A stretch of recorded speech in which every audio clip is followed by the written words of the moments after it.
get it. What's going on, everybody? Welcome to the SchuZ Show. I'm your host, SchuZ Shoemaker. Now, I know that I had planned today to do an interview with Thomas Lamanna. He's going to come on the show tomorrow. Now, we just got that rebooked, had some technical difficulties. But with that being said, though, tomorrow should be a packed episode. We have a lot of fight breakdowns to get into for what's going to be happening this weekend, alongside of having now what is potentially going to be 3 interviews back to back tomorrow. So you guys are not going to want to miss that. I will announce all the other guests that's going to be coming on the show by tomorrow. So make sure to stay tuned for tomorrow's show. With that being said, though, with there not being a guest on today's show, I'm going to get into some boxing topics right out the gate. A lot of stuff has happened since my last show. It's a little bit surprising because my last show was just about 13, 14 hours ago, and we now have had a lot of news come out over the past few hours. So with that being said, let's get right into today's show.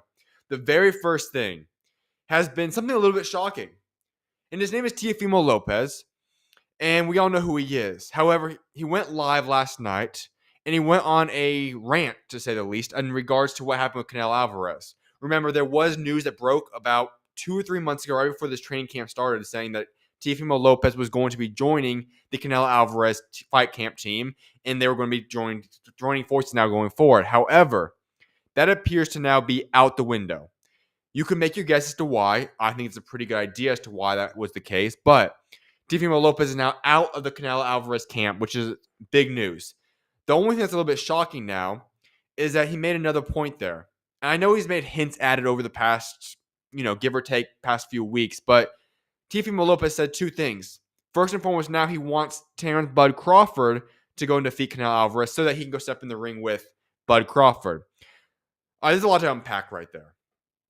First and foremost, I'm not shocked that Canelo Alvarez kicked Teofimo Lopez out of his camp. There's only one reason that makes sense as to why that would be the case. Not because of talent. We all know Lopez is one of the most talented fighters in all boxing.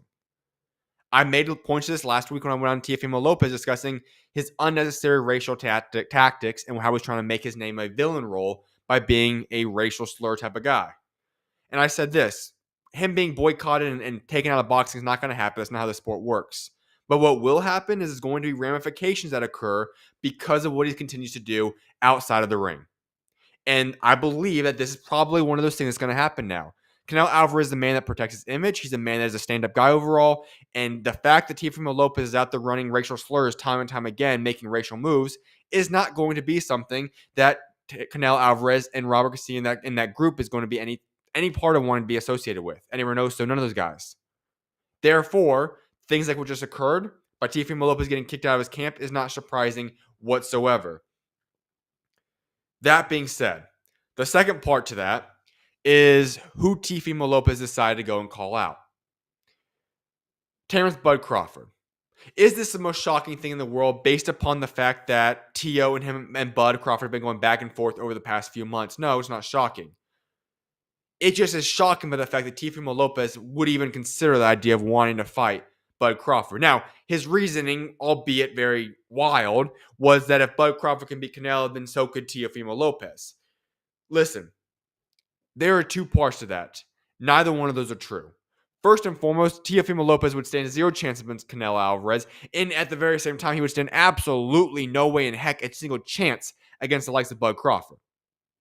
Teofimo Lopez even having the audacity to want to fight Bud Crawford is, you could say, inspiring to some extent. But let me make this very clear. If Teofimo Lopez and Bud Crawford ever step foot in a ring together and shared the ring for potentially 12 rounds, that fight's not going more than 3 or 4 rounds. Bud Crawford would annihilate Teofimo Lopez. It is a fight where we remember what happened to Errol Spence. This would be Errol Spence on steroids. There is levels to this thing as well as weight classes. Bud Crawford is superior to Teofimo Lopez in both those categories, and it would not be a pretty fight for Teofimo Lopez. Now, like I said, sure, can I give him some props to a certain extent saying, hey, you have balls for him to go out there and try to challenge him? Sure. At the same time, it's the most unwise thing in the world. Yet, that is what Teofimo Lopez wants. And I'll go back to saying this one more time. I don't think he's going to be boycotted. None of those things should ever happen to Teofimo Lopez. I think it is what it is. You can say freedom of speech. Whatever it is, Teofimo Lopez will be able to say what he wants to say. But there's going to be ramifications from those around him. The way people view Teofimo Lopez, the way that people decide to respect or their lack of respect of Teofimo Lopez are all things that's going to hinder you when you decide to go on the path that he's going with the racial slurs. And I do believe that's why Canelo Alvarez kicked him out of his camp. And it's not shocking to me at all. If that's the way and the type of way you're going to handle your business, you're going to have ramifications hit yourself. And I think this is one of them. At the very same time, in the midst of a press conference that just got wrapped up for prepping up for the July 12th card, Hamza Shiraz versus Edgar Berlanga, Shakur Stevenson, Williams Zepeda, that card. They just had the press conference, the very first one for that. It's going to be happening in New York City. And in the midst of that, Turki Al-Sheikh gave a phone call, and he announced something, which is, once again, something that Teofimo Lopez has been calling for. And I guess in this way, he got rewarded with it. Because Turki Al-Sheikh says this. He's in talks with Eddie Hearn's Matchroom Boxing to stage a Jerome Boots Ennis versus Teofimo Lopez fight next for the unified welterweight title. I made a point after the Times Square card, which, once again, I'm always going to be a guy that gives guys respect for what they do. Lopez was one of the only guys that night that showed up and handled business. Teofimo Lopez did his thing in the ring. He looked great. At the very same time, I said, listen, 140 is a weight class that I would like to see Lopez kind of stick around in. I think that weight class would make plenty of sense for him to stay at. And I think he could go clean house, become undisputed, so on and so forth. Yet his claim, what he wants, is that he wants to move to 147. The very same thing that Ron Garcia and Devin Haney are doing as well. And he wants to go right for Boots Ennis. I'll be honest. Is there a path in a way that Teofimo Lopez could defeat Jerome Boots Ennis? Of course, it's boxing. I don't think he's going to get a KO. He'd have to beat on points. Is that possible? Yes. Is that who I'm going to be putting money on potentially? Absolutely not. Now, obviously, you could say Jerome Boots Ennis hasn't been always consistent in his performances.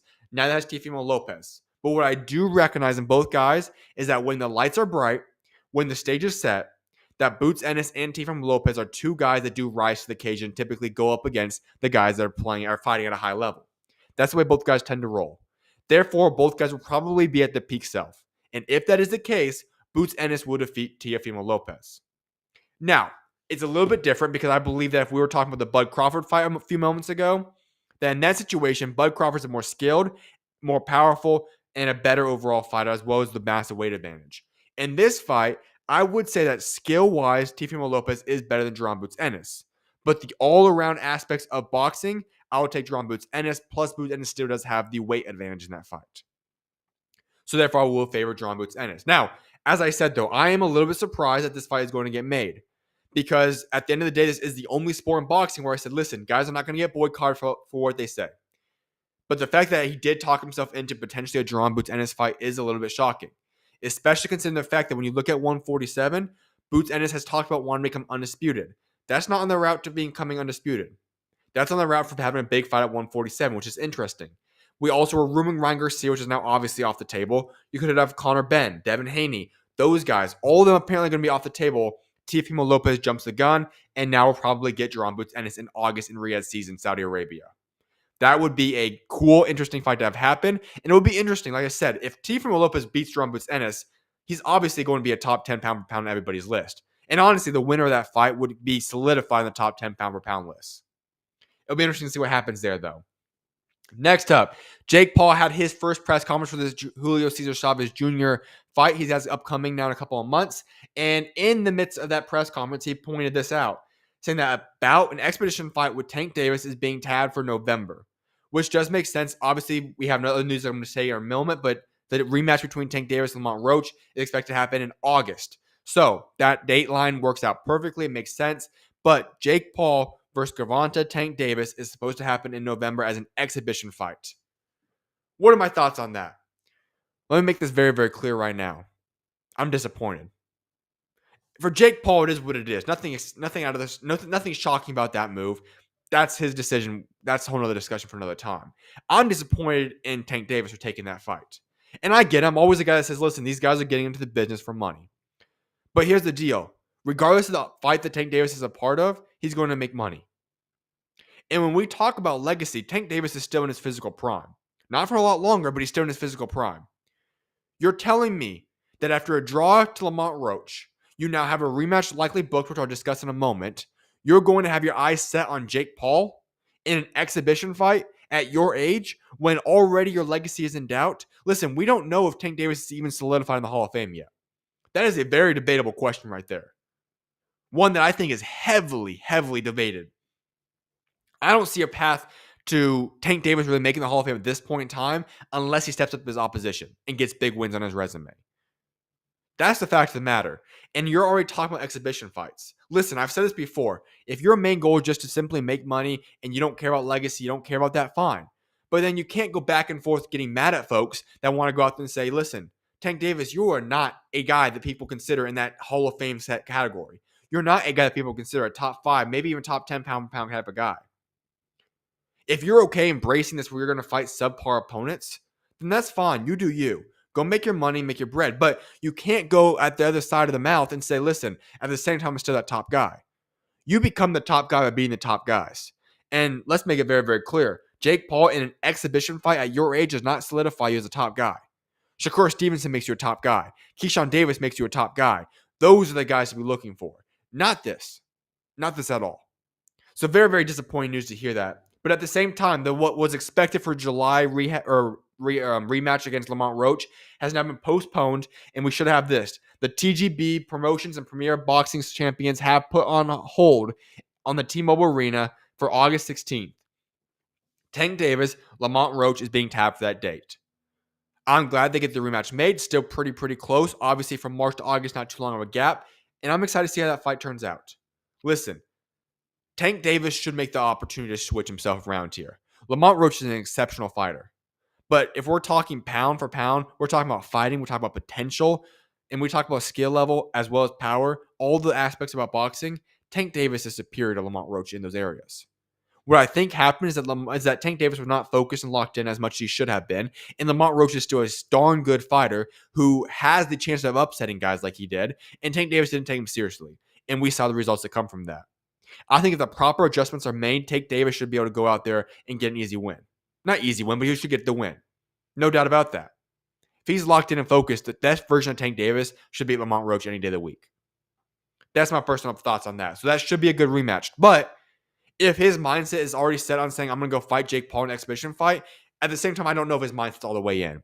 Because that's not the mindset of a guy that wants to be serious. I don't see other guys considering a Jake Paul fight at this point in time. Seriously considering it. Let alone to even the extent in which he's saying that he's going to have that fight booked. That's what that is. The rumored middleweight unification between Carlos Adames and Janibek is very unlikely for the July 19th Pacquiao-Barrios event. Sources tell Brunch Boxing. If the bout comes to fruition, August is more likely. Okay, August, what I just said, you could very easily have that fight being on the undercard to the Tank Davis-Lamont Roach fight card. That could make a lot of sense there. However, that fight needs to get made. I have had on multiple middleweight fighters over the past few weeks. Every single one, all but one I remember, said they want to see Carlos Adames for Janibek. You know who else in that category? Myself. Zach Shoemaker. I want to see that fight happen. When we talk about the middleweight division, those are the two best guys in my opinion. You need a unification fight between those two guys. There is zero reason that fight does not come to fruition. We must have Janibek versus Carlos Adames. That fight needs to get made, and hopefully gets happening in August. Here's other breaking news that came out of Japan earlier this morning, day, however you want to look at it. Tsutsumi is out as the WBA bantamweight champion after an eye surgery. Antonio Vargas has now been elevated to WBA bantamweight champion, which could set up a potential fight for Antonio Vargas versus Diego Higa. That could be the fight we end up seeing come to fruition there. It would be a good fight, but at the same time, listen, it stinks for Tsutsumi. This man is an exceptional fighter. He is a warrior, and to have eye surgery is not a good thing, obviously.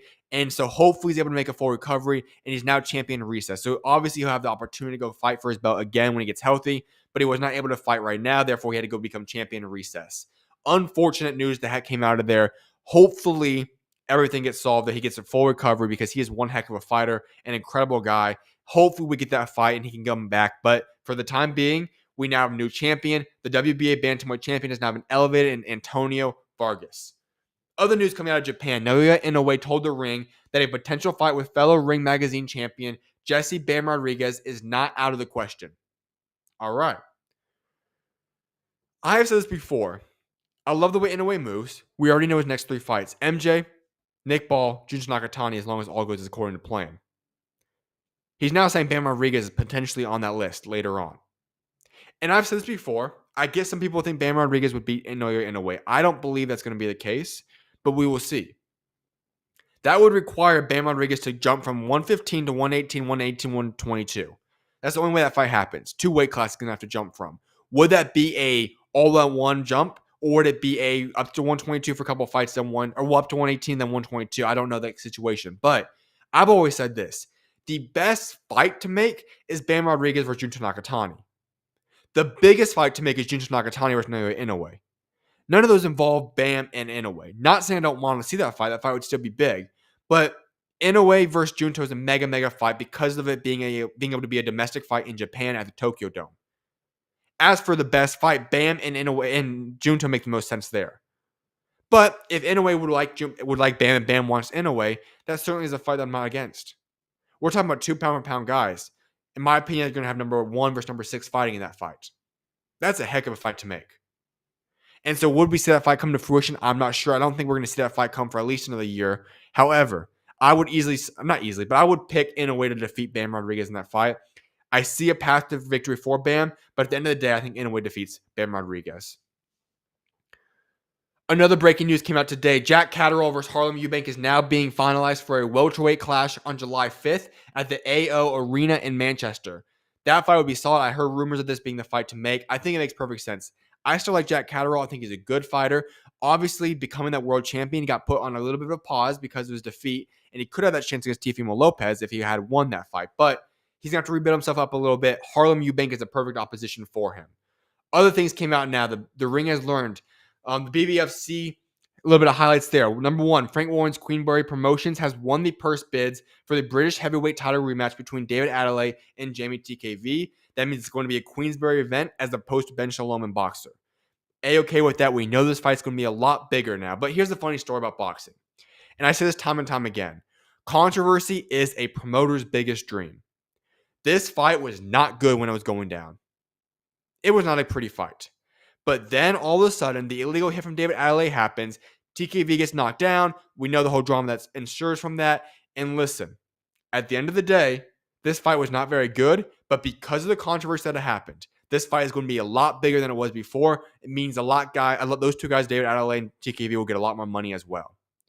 It's interesting how that works out. I don't expect it to be a great fight again, but the buildup for that fight will be exceptional. It already was a good buildup last time, but with the controversy in the mix now, expect a massive buildup for that fight. Lewis Edmondson has been ordered to defend his British light heavyweight title against Ezra Taylor. Incredible fight right there. I think the winner of that fight could make a world jump then. Both those guys are solid fighters. I think, like I said, the winner of that fight would then make a world jump after that. The BBFC has ordered Shaquille Thompson to face Tyler Denny in a final eliminator for the British middleweight title. Once again, a great fight there. Tyler Denny is a guy that is already ranked in the world scale. Shaquille Thompson is a guy that I'm very high on. I like what he brings to the table. That would be a good fight to make. Actually, a very good fight. And the winner of that would then have a worldwide fight, most likely, heading into that. Sam Gilley will defend his British super welterweight title against Ishmael Davis on June 7th, following Luis Green's withdrawal. I actually like that fight a little bit more this time around. I think Ishmael Davis is a very underrated fighter. And I don't think he gets the appreciation that he deserves because he keeps taking fights on short notice. He likes to be a guy that fights, he likes to stay active, and he steps up whenever that's necessary. At the same time, that results in losses for himself and is not giving him the spotlight that he properly deserves. But I do love what Ishmael Davis brings to the table. I think it's going to be a good fight to see there. So with that being said, though, that's what we do have for boxing news today. I know this was going to be a short show. I knew we had originally had the show planned to have the guest on for Thomas LaManna. As I said, though, obviously they got technical difficulties. That will get postponed now to tomorrow. So tomorrow we'll have 3 guests, a fight preview for the weekend, as well as boxing topics. So booked for tomorrow, planned show tomorrow. You're not going to want to miss tomorrow because it's going to be a stacked episode. With that being said, though, I'm actually going to be live again in about 1 hour for a basketball show. So make sure to tune in then if you're interested. If not, I will see you guys tomorrow. Have a great rest of you guys Thursday. May God bless you guys all, and SchuZ is out. See you guys tomorrow.